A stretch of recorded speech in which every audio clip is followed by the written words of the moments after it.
we've got three people who are really relatively regional experts on what's going on in the development. So, anybody have any questions? This has been this has been asked a few times of the audience, and we haven't had a lot of responses. So, any comments up here? Any questions up here? What poses the question for me, and is good to see, is more people, and I'm not just saying it because I do it, are doing the research. They're looking at from a positive from mine, where are we going, if I was to say, where is the market heading? And this is people are genuinely trying to understand their local market, trying to understand their positioning within the market. And this can only be good for not just the moles, but also the retailers. And the more we have forums like this, where you're bringing the retailers and the mole operators together to discuss, is healthy, because we used to have a leasing agent sitting way over there, a mole operator over here, the customer's somewhere else. And it needs now, as it's maturing, to bring these together. When I'm talking to retailers, they're at the edge of some of the rents they're willing to pay now. They're saying if they put up at this mole, that price, they'll leave. So these are some of the debates. Similarly, I'm talking to mole operators who are saying the retailers are doing nothing for my mole. They're saying the window displays are not good. These conversations again need to be had. And I think if this is a forum where we can have it without being too politicized, it's great.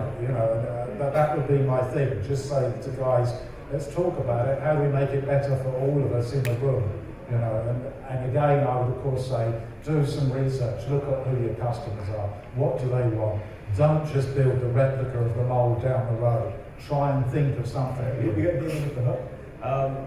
We actually have to cut it a little bit short. Harvey, thank you. I appreciate your comment, and I was thinking as you were speaking, Harvey, what I would like to do with your support and the rest of the team and the rest of the MECSC, I'd like to bring a next-gen conference, a next-gen networking event sometime January, February, where we get the retailers and we get the developers together and we get some of those debates going on. And it may be a good way to get people together again early in the new year. But anyway, gentlemen, thank you very much, Harvey. Shane, thank you. It's always insightful. I appreciate it.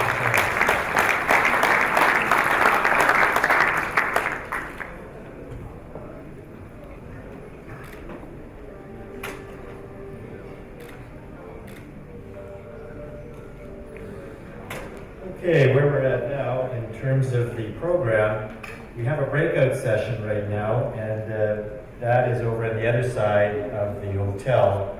And we have John David Franklin doing something in global management for shopping center industry, self-study questions for excellence. And also we have Karen Scott with a statement, I agree to what, which is essentially you sit down and discuss, or she discusses, what the opportunities are once the deal is done, and someone has to figure out how we make it happen.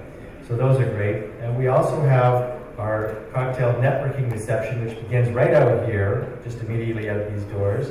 And that begins in the next hour or so.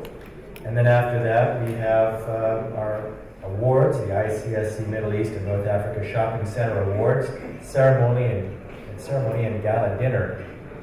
We suggest it's business attire this year, so it's not a gala where you come back with your tuxedo and the ladies with gowns. It's just business attire as we have it. And that we're kicking off at around 7 o'clock this evening. In the meantime, I urge you all to start networking together, and I want to thank you very much for your attention today and for coming and sharing this information with us. And tomorrow, we begin around 10 in the morning with some opening remarks right here where we are today. But anyway, thank you very much, and I'd like to give you a round of applause.